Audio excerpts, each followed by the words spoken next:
Hello friends, एक बार फिर से आप सभी का पशु परिचर के जयपुर ऑनलाइन क्लासेस के प्लेटफॉर्म पे स्वागत है। तो लास्ट क्लास में जो अपने डिस्कस किया था पशुओं का वर्गीकरण, बहुत ही इंपॉर्टेंट टॉपिक था, जहां से हर एग्जाम्स में मैंने कहा था 99% क्वेश्चन पूछने के चांसेस रहते हैं। ठीक है, तो अब अपने जो बेसिक जो अपने कोर्स में दिए हैं पशु की नस्लें, उनके बारे में अपने डिस्कस करते हैं। सबसे पहले अपने पढ़ेंगे काउ ब्रीड, ठीक है, यानी गाय की नस्लें। थोड़ा सा डिफरेंस समझ लेते हैं। आपके कोर्स में काउ और बुफेलो दोनों की बात करें तो ये यूटिलिटी के आधार पे सेम एनिमल माने जाते हैं, ठीक है ना। तो इसके आधार पे अगर देखा जाए, यूटिलिटी के आधार पर अगर देखा जाए तो इनको किस प्रकार डिवाइड कर सकते हैं, या मैं कह सकता हूं इन दोनों में किस प्रकार डिफरेंस ज्ञात कर सकते हैं, यानी अंतर क्या ज्ञात कर सकते हैं।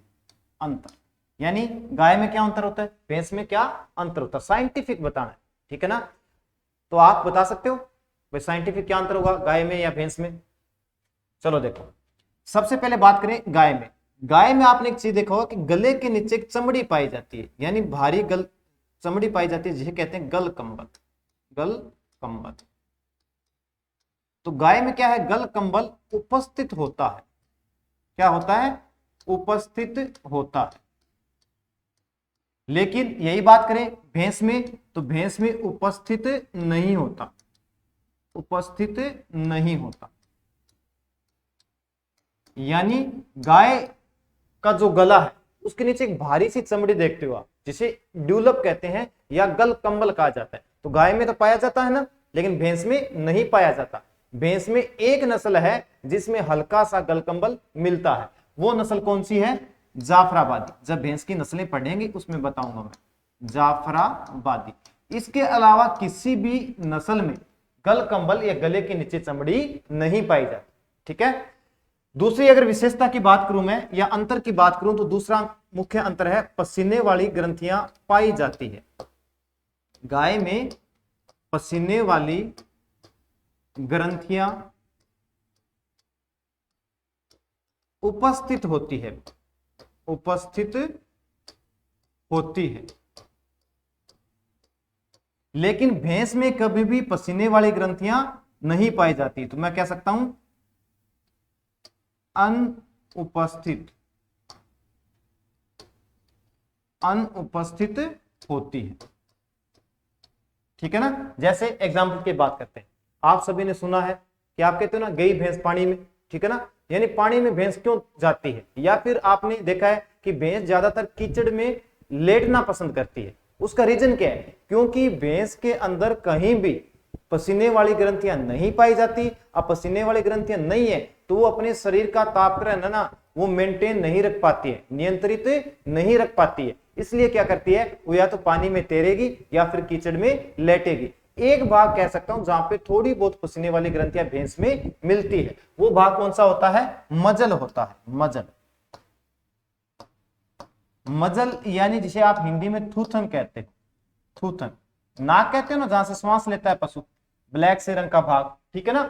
वहां पे आप भैंस में देखना कि हल्का सा कभी पसीना आपको मिल सकता है, और भैंस की पूरी बॉडी पर आपको कहीं भी पसीना नहीं मिलेगा। लेकिन जो गाय है, ठीक है ना, गाय क्या है, इस पे पसीना बिल्कुल मिलेगा। क्यों, क्योंकि गाय का जो बॉडी टेम्परेचर है वो मेंटेन कौन कर रहा है, पसीने वाली ग्रंथियां, ठीक है ना। और डीप पढ़े थोड़ा सा कि गाय का कौन सा भाग है जहां से बॉडी का तापक्रम कंट्रोल होता है या नियंत्रित होता है। तो गाय का जो गलकंबल है ना, वो पूरी बॉडी का जो तापक्रम है वो क्या करता है, नियंत्रित करता है, कंट्रोल करता है। लेकिन भैंस में नहीं पाया जाता, इसलिए भैंस या तो कीचड़ में लेटेगी या फिर पानी में तैरेगी। एक तो भैंस का पानी में तैरने का यह कारण होता है। दूसरा कारण होता है कि उस पे जो बाहरी परजीवी लग जाते हैं, चिंचड़ी वगैरह जो भी है, उन परजीवियों से मुक्ति के लिए वो क्या करती है, पानी में तैरती है। तो ये दोनों थोड़े से साइंटिफिक डिफरेंस थे गाय के और भैंस के, ठीक है।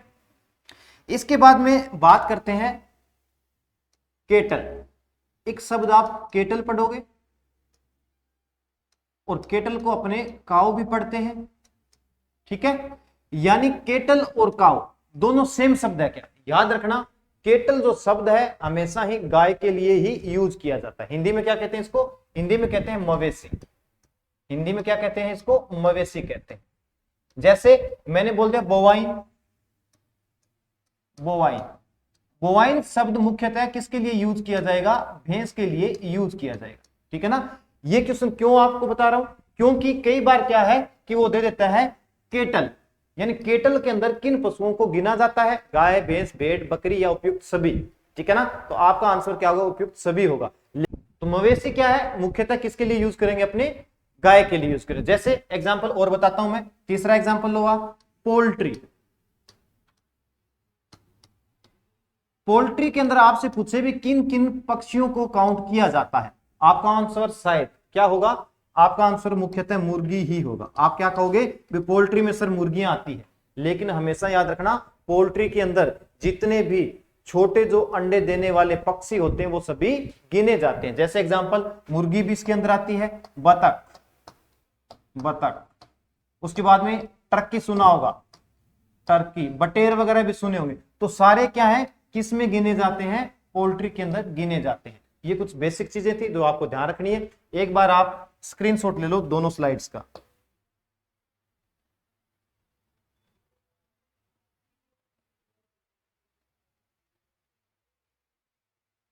ले लिया इसका स्क्रीनशॉट, चलो इसका और ले लो।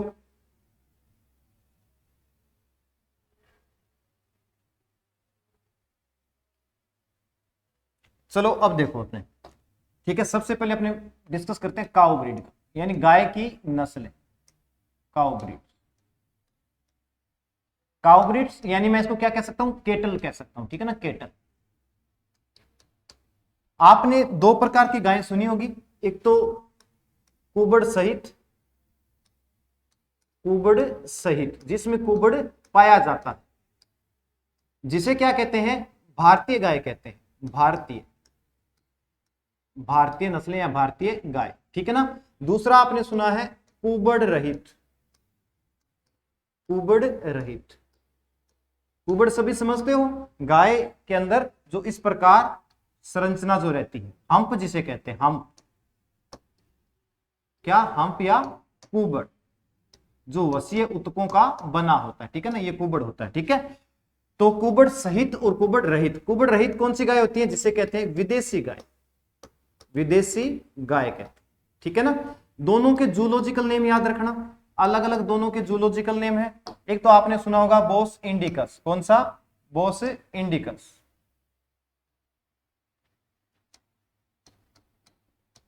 बोस इंडिकस,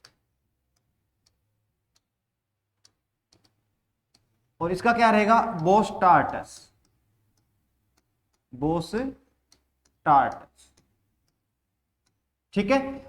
विदेशी जो गाय है इसमें कुबड़ नहीं है, और जो भारतीय गाय इसमें कुबड़ पाया जाता है। याद रखना, भारतीय गाय को विदेशों में जेबू केटल भी कहते हैं, ठीक है ना। भारतीय गाय को, भारतीय गाय को विदेशों में, विदेशों में जेबू केटल कहा जाता है, जेबू केटल, यानी कई बार अपने को जेबू केटल नाम वो दे सकता है, ठीक है। इसके बाद में बात करते हैं कुल की, यानी इनका कुल कौन सा है। मैंने कहा था गाय, भैंस, भेड़, बकरी, यानी आपके कोर्स में 4 एनिमल है, गाय, भैंस, भेड़ और बकरी। ये चारों एनिमल किस परिवार से हैं, बोविडी परिवार से, चारों ही बोविडी कुल से हैं, ठीक है। अगर बात करें गुणसूत्र की, क्रोमोसोम की, तो गुणसूत्र जो विदेशी गाय है इसमें भी कितने मिलते हैं आपको, 60 मिलते हैं, और जो देसी गाय है इसमें भी गुणसूत्र या क्रोमोसोम कितने मिलेंगे आपको, 60 मिलेंगे, 60 ही मिलेंगे, ठीक है ना। उसके बाद में CIRC यानी सेंट्रल रिसर्च ऑन केटल, कहां पे है, मेरठ, मेरठ कहां पे है, उत्तर प्रदेश में। पूरा नाम क्या होगा, सेंट्रल इंस्टीट्यूट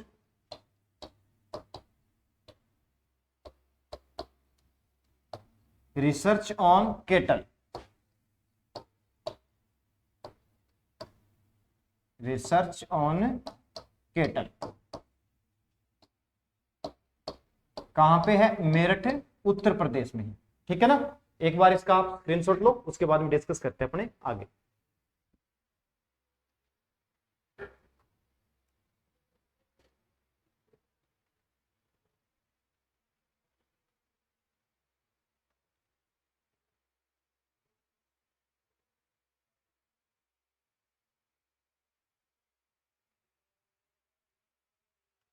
ठीक है, चलो देखो आगे।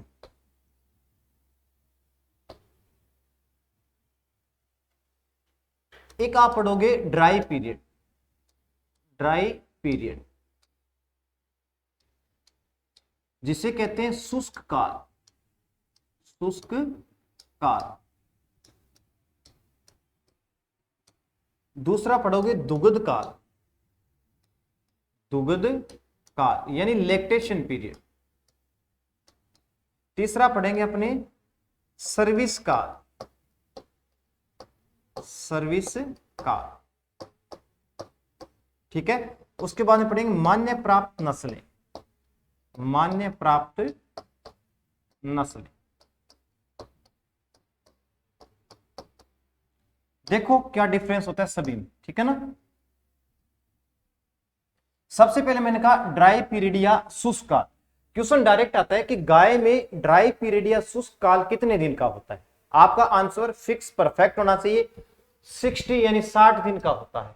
कितने दिन का होगा? 60 दिन का होगा। डायरेक्ट आपको यही ऑप्शन मिलता है। अब आखिर ड्राई पीरियड या शुष्क काल होता क्या है? जैसे आपने पढ़ा है कि गाय में गर्भकाल, ठीक है ना, गाय में गर्भकाल। और गर्भकाल आप सभी समझते हो कि गर्भकाल किसे कहते हैं, यानी कि जो बच्चा है यानी भ्रूण है उसका पूर्णतः निर्माण होना, ठीक है ना। यानी मादा पशु में या मां में भ्रूण का पूर्णतः निर्माण होना क्या होता है, उसका गर्भकाल कहलाता है। तो गाय का गर्भकाल आपने पढ़ा है 9 माह है 9 दिन। 9 दिन यानी लगभग 280 दिन आपने क्या पढ़ा है, उसका गर्भकाल पढ़ा है।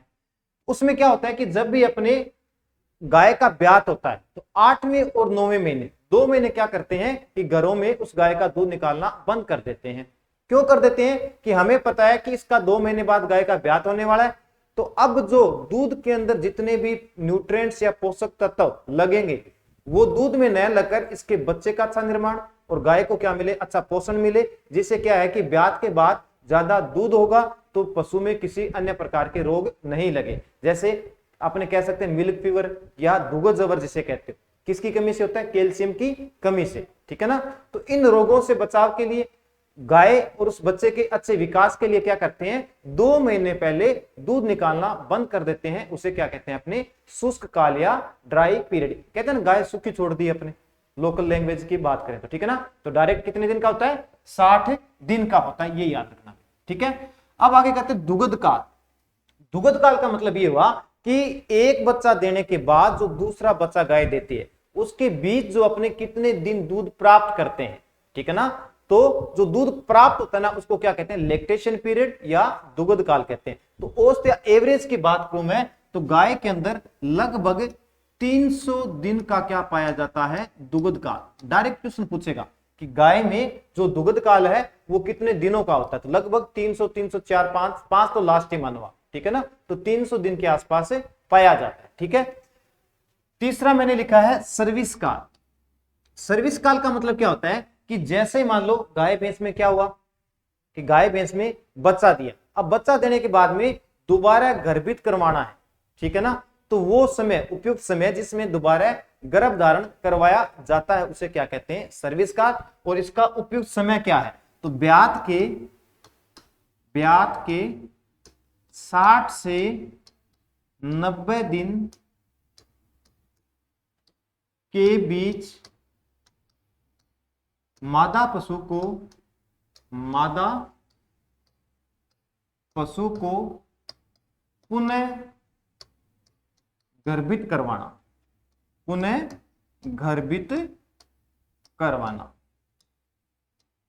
क्या कहलाता है? सर्विस का। दिन याद रखना भी सभी में, इसमें तो 60 दिन ये इंपॉर्टेंट है, इसमें 300 दिन ये इंपॉर्टेंट है, और इसमें 60 से 90 दिन यानी 2 से 3 महीने, ब्यात के 2 से 3 महीने के बीच दोबारा क्या करवाना है? उसको गर्भित करवाना है। अब मान्य प्राप्त नस्लें। मान्य प्राप्त नस्लों का मतलब ये होता है कि अपने एक संस्थान है भारत में जो पशुओं को मान्यता देती है, एक संस्थान है, उसका नाम क्या है? NBAGR, national bureau of animal genetic resources, यानी कह सकता हूं मैं राष्ट्रीय पशु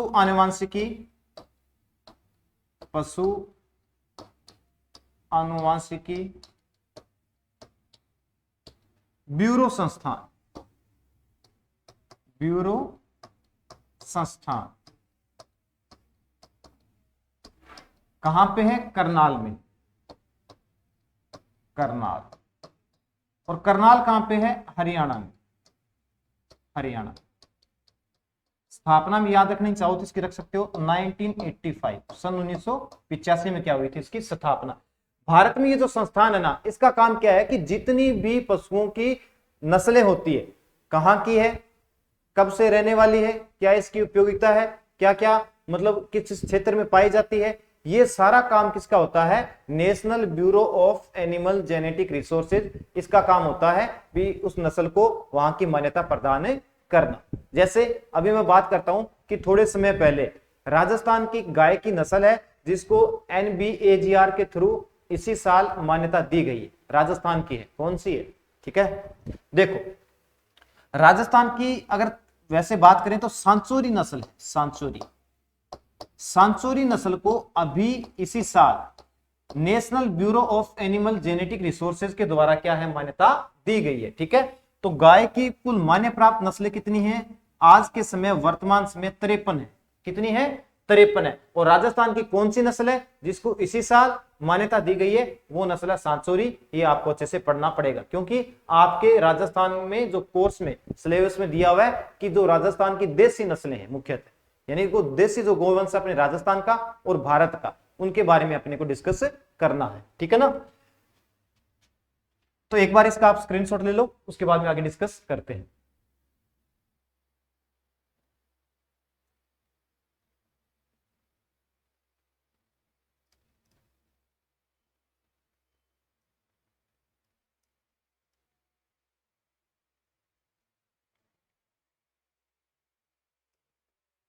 तो ठीक है दोस्तों, स्क्रीनशॉट ले लिया, चलो देखो आगे।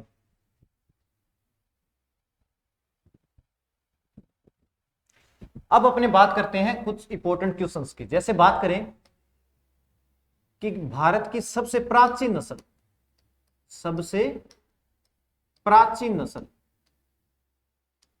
प्राचीन नस्ल यानी भारत की जो सबसे प्राचीन नस्ल है गाय की, वो कौन सी है? उसके बाद में एकमात्र सफेद नस्ल, एकमात्र सफेद नस्ल, सफेद नस्ल। उसके बाद में बात करते हैं देसी नस्ल में सर्वाधिक वसा, देसी नस्ल में सर्वाधिक वसा, सर्वाधिक वसा। उसके बाद में बात करते हैं गाय भैंस की आयु, गाय भैंस की आयु।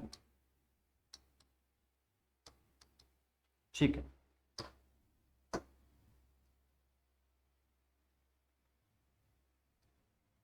देखो सबसे पहले लिखा कि गाय की सबसे प्राचीन नस्ल, तो बात करें गाय की सबसे प्राचीन नस्ल है वो है लाल सिंधी, लाल सिंधी। ठीक है, और बात करें ये कहां की है? कराची, पाकिस्तान, कराची। जब भारत और पाकिस्तान संयुक्त थे, ठीक है ना, तब की ये नस्ल और सबसे प्राचीन नस्ल मानी जाती है। कौन सी है? लाल सिंधी। एकमात्र सफेद नस्ल कौन सी है? अंगोल है, अंगोल। ये दक्षिणी भारत में पाई जाती है। कौन से? दक्षिणी भारत का जो हिस्सा है कर्नाटक का, तमिलनाडु का, इस क्षेत्र में ये पाई जाती है अपने। ठीक है ना, अब आप कहोगे सर हरियाणवी भी सफेद होती है, थार पारकर भी सफेद होती है, नागौरी भी सफेद होती है, लेकिन वो पूर्णतः सफेद नहीं होती। कैसे? आप हमेशा ही थार पारकर का, हरियाणवी का और नागौरी का, उसका आप हम्प या कुबड़ देखना, हम्प या जो कुबड़ है ना, यहां पे क्या होगा? गहरा काला रंग ज्यादा मिश्रित होता है इस प्रकार। ठीक है ना, जो इसका कुबड़ है, इसके आसपास का क्षेत्र है, वहां पे क्या है? गहरा काला रंग ज्यादा क्या होता है? मिश्रित। इसलिए सफेद और काला मिश्रित होता है ना, इस कलर को अपने धूसर कलर कहते हैं, ग्रे कलर। कौन सा? धूसर या ग्रे।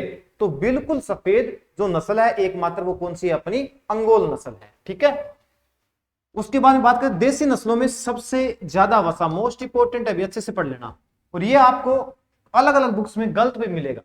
ठीक है ना, और आप कहोगे कि सर कुछ टीचर अलग बताते हैं, लेकिन मैं परफेक्ट बता रहा हूं, जो आपको बता दिया उसमें कोई डाउट नहीं, 101% वो सही है, ठीक है ना, क्योंकि ये बहुत डाउट वाला क्वेश्चन है, क्योंकि ज्यादातर साहिवाल बताते हैं, साहिवाल नहीं होता। सबसे ज्यादा जो वसा है ना वो लाल सिंधी में पाई जाती है, इसमें लाल सिंधी में पाई जाएगी, और वो भी कितनी, 4.9% पाई जाती है, ये याद रखना, कितनी पाई जाती है, 4.9%। आपको अलग अलग बुक्स में, अलग अलग कोचिंग्स के द्वारा, अलग अलग यूट्यूब चैनल्स के द्वारा अलग अलग नस्लें बताएंगे, लेकिन आप कोई भी ICAR की ऑथेंटिक बुक देखोगे उसमें लाल सिंधी ही है और यही सही माना जाएगा, इसमें कोई डाउट नहीं है।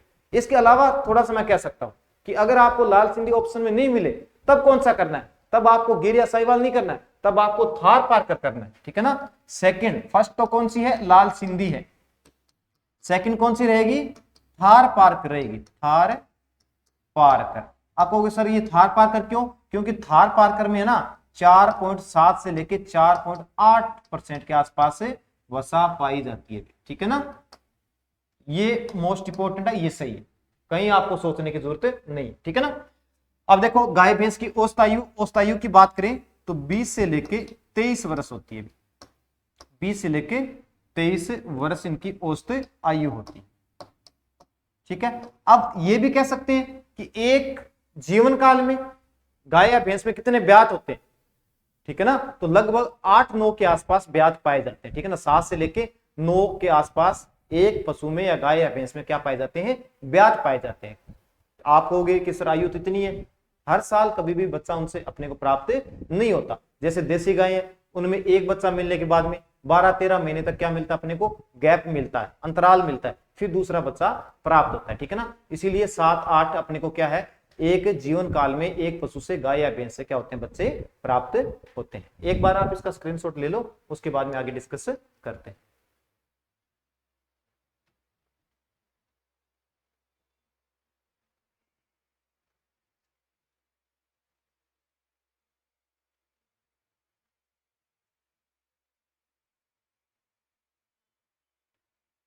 ठीक है फ्रेंड्स, ले लिया स्क्रीनशॉट। अब अपने विशेष जो नस्लें हैं उनकी विशेषताओं की बात करेंगे, लेकिन नस्लों की विशेषता से पहले सबसे महत्वपूर्ण आता है गाय की जो नस्लें हैं उनका वर्गीकरण, ठीक है ना। वर्गीकरण से क्वेश्चन जेट में बहुत बार पुट आउट किया गया है, तो आपसे भी वो पुट आउट करेगा, ठीक है ना। अच्छे से वर्गीकरण अपने को पढ़ना है। तो सबसे पहले मैं बात करता हूं कि गायों का उपयोगिता के आधार पर, उपयोगिता के आधार पर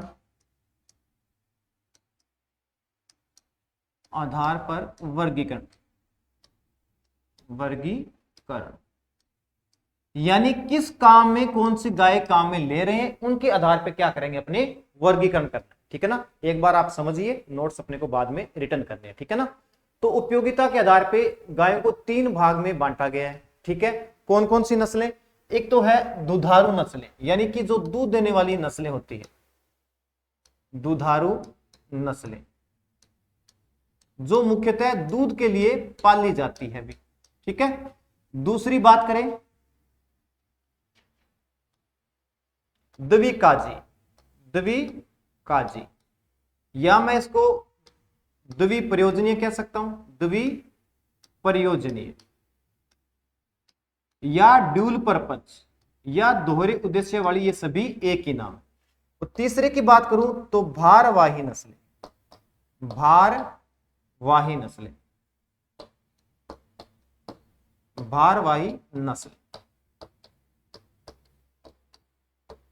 अब देखो ये वर्गीकरण किया क्यों गया, ठीक है ना। सबसे पहले क्या लिखा, दुधारू नस्लें, तो सिंपल सी बात है, दुधारू नस्लें उन्हें ही कहेंगे अपने जिनका दूध उत्पादन कम से कम 1500 से लेके 2500 लीटर के आसपास हो, ठीक है ना। यानी कि इनका दूध उत्पादन कितना होगा, 1500 से लेके 2500 लीटर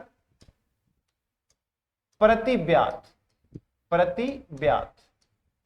ठीक है ना। यानी कि जो मादा पशु है उससे अपने 1500 से लेके 2500 लीटर के आसपास दूध प्राप्त करते हैं, वो कौन सी होगी, दुधारू नस्लें होगी। अगर बात करें इनके नर की, ठीक है ना, यानी कि नर जो पशु है वो न तो बोझा ढोने में अच्छा कार्य कर सकते और न ही खेती का काम अच्छे से कर सकते हैं, ठीक है ना। दूसरा है द्विप्रयोजनीय या द्विकाजी, इनका दूध उत्पादन होता है 1000 से लेकर 1500 लीटर प्रति ब्यात।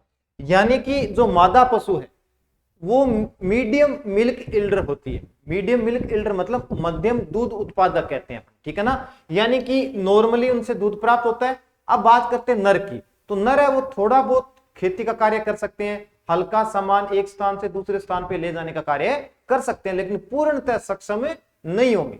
समझ में आई क्या बात? पूर्णतः सक्षम वो नहीं होंगे। वो किस में गिने जाएंगे? अपने द्विकाजी में, ठीक है। लास्ट की बात करते हैं भारवाही। इनका दूध उत्पादन क्या होता है? 1000 लीटर से कम होता है, 1000 लीटर से कम प्रति ब्यात कह सकता हूं, प्रति ब्यात। यानी कि मादा पशु है वो बहुत ही कम दूध देती है, मादा पशु है वो बहुत ही कम दूध देती है, लेकिन इसमें जो नर पशु है वो खेती के लिए, सामान या बोझा ढोने के लिए, एक स्थान से दूसरे स्थान पर जाने के लिए, ठीक है ना, पूर्णतः सक्षम होते हैं और सबसे अच्छे होते हैं। इसके साथ में काफी शक्तिशाली होते हैं। तो ये 3 आधार पर वैज्ञानिक तौर से ये इस प्रकार वर्गीकरण किया गया है। अब मिल्क प्रोडक्शन क्यों लिखा? क्योंकि आपके कोर्स में हर ब्रीड को आपको मिल्क प्रोडक्शन, दूध उत्पादन रटने की आवश्यकता नहीं है। आज तक जितने भी एग्रीकल्चर के एग्जाम्स हैं, जेड से लेकर आप एग्रीकल्चर सुपरवाइजर लो, AA लो, एग्रीकल्चर ऑफिसर लो, उनमें उन्हीं नस्लों का दूध उत्पादन पूछा गया है जिसका सबसे अच्छा होता है या जिनका सबसे ज्यादा होता है। तो आपको कभी भी ऐसा ऑप्शन मिले तो आप एवरेज इन से आइडिया लगा सकते हो कि किस नस्ल में कितना दूध उत्पादन हो सकता है। यानी टाइम ज्यादा दूध उत्पादन याद करने में आपको वेस्ट नहीं करना है, ठीक है ना। अब इनके अंदर कौन कौन सी नस्लें आती है वो आपको अच्छे से पढ़नी है, क्योंकि क्वेश्चन मेनली पुट आउट करता है इस क्लासिफिकेशन से, ठीक है। तो सबसे पहले अपने बात करते हैं दुधारू नस्लों से, ठीक है।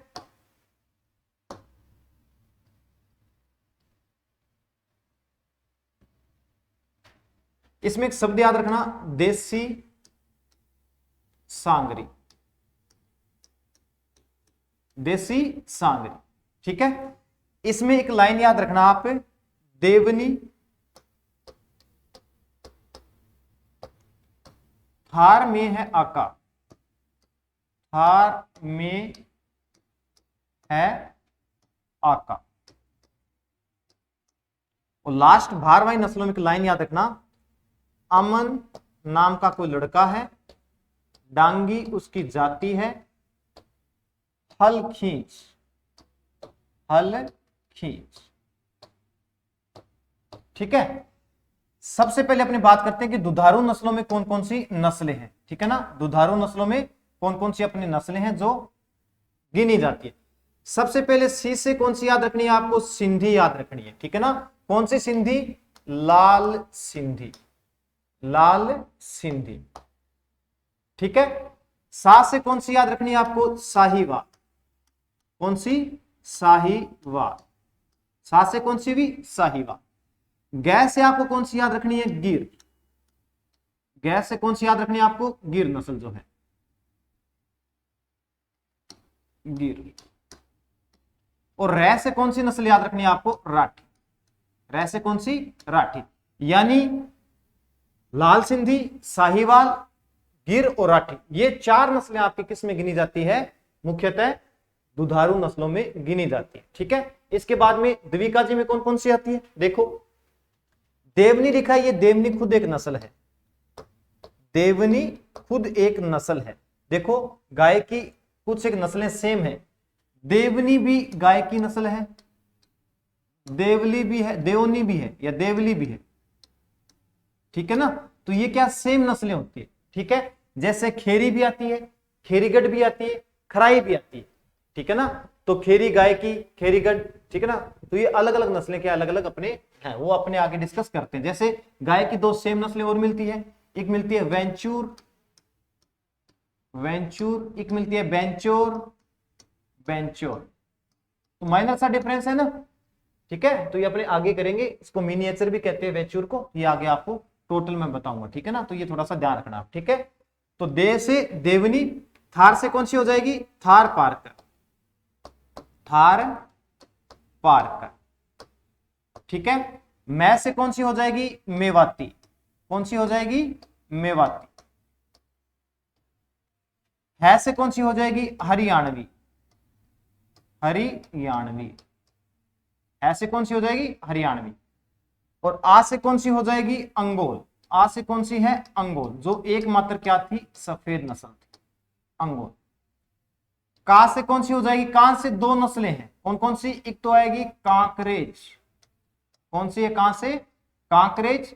और एक आएगी कृष्ण वेली। कौन सी है? कृष्ण वेली, जो कि पहाड़ी क्षेत्र में पाई जाने वाली नस्ल है। ठीक है ना। अब उसके बाद में बात करते हैं भारवाही नस्लें। ऐसे कौन सी होगी? अमृत महल। अमृत महल। मैं से कौन सी हो जाएगी? मालवी। मैं से कौन सी? मालवी। ठीक है।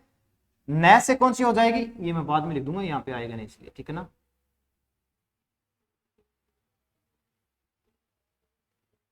मैं से कौन सी बताई है? मालवी। न से कौन सी हो जाएगी? नागौरी।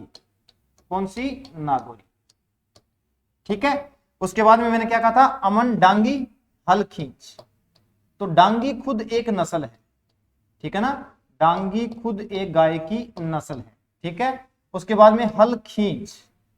हल का मतलब है से है। है से कौन सी होगी? होलीकर होगी, होलीकर। और लास्ट में लिखा था खींच, तो ख से कौन सी हो जाएगी? खिलेरी। ख से कौन सी हो जाएगी? खिलेरी। कौन सी? खिलेरी। तो ये क्या है? एक छोटा सा क्लासिफिकेशन है। इसके अलावा खूब सारी नस्लें हैं, लेकिन मुख्य मुख्य नस्लें यही है जहां से आज तक क्वेश्चन पूछे गए। उसके बाद में टोटल नस्लें हैं, उनका एक बार अपने डिस्कस करेंगे, ठीक है ना। तो एक बार इसका आप स्क्रीनशॉट लो, ठीक है।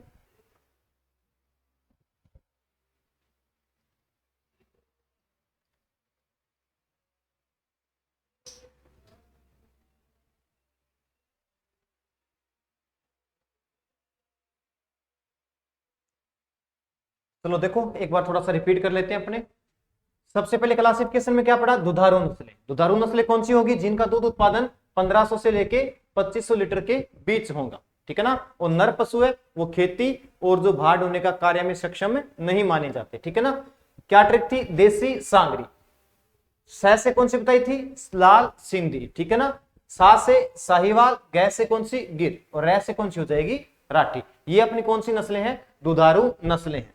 उसके बाद में बात करते हैं द्विकाजी। दे से देवनी, थार से थार पारकर, मैं से मेवाती। देखो, दो नस्लों का विशेष ध्यान रखना। एक तो मेवाती में आप क्या रहोगे? कंफ्यूज। और एक मालवी में आप क्या रहोगे? कंफ्यूज। यानी मालवी किस में आती है? मेवाती किस में आती है, ठीक है ना। तो आप क्या कहते हो? मालगाड़ी। मालगाड़ी, ठीक है ना। मालगाड़ी, या सामान को माल कहते हैं या फिर बोझ कहते हैं, बोझा, ठीक है ना। तो आप एक सबसे याद रखना, मालगाड़ी से कौन सी?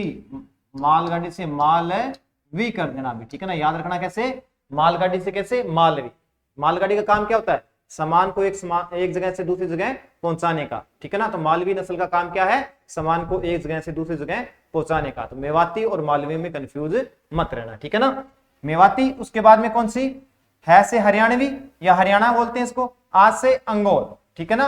और कहा से कौन कौन सी? एक तो कांकरेज और एक कृष्णवेली। इंपॉर्टेंट है भी कांकरेज, क्वेश्चन आता है इसका, ठीक है ना, करवाएंगे आगे, ठीक है। और लास्ट कौन सा है? भारवाही नस्लों में अमन डांगी हल खींच। ऐसे अमृतमहल। मैं से मालवी। मैं से कौन सी? मालवी। और न से कौन सी? नागौरी, ठीक है ना। डांगी खुद एक नस्ल है, डांगी खुद एक नस्ल है से कौन सी हो जाएगी? होलीकर, जो दक्षिण भारत में पाई जाती है।